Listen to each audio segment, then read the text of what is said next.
I used to think that my ex-husband was super controlling. He wouldn't let me go out. If I had work functions, he wouldn't let me go to my work function. If I had a girls' night out, he wouldn't let me go to a girls' night out. He was very controlling in that sense. Always kept me safe in a bubble.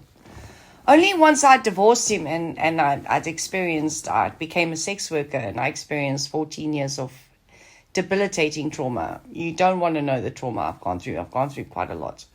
But only since then I actually realized that he was actually coming from a stance of protecting me from the outside world.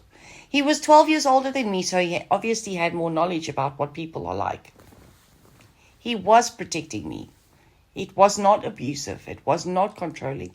He knew what men think. He was not being abusive. He was actually saving me from a lot of potential trauma. He knew what men are about. I thought it was controlling at the time. I thought he was being abusive, but he wasn't.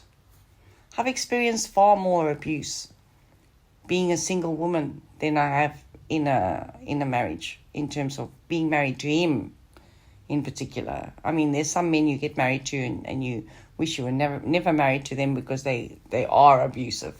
But he was coming from a caring standpoint. He didn't want me to get into vulnerable situations.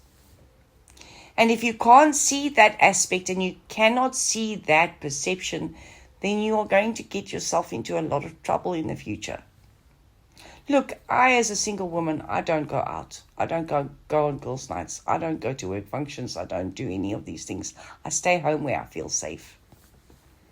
At least with him as my companion, I could go out and feel comfortable because he was my protector. Right.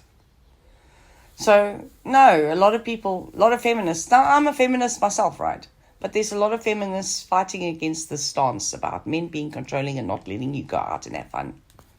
Listen, there's going out and having fun, and there's also going out and getting yourself into shit. Okay. And then there'll be a man that stands up and protects you from all of that shit because he knows what the world is like. And the world is not all dandelions and rainbows and butterflies, darling. It's pretty shit. He's protecting you. Trust me on that one.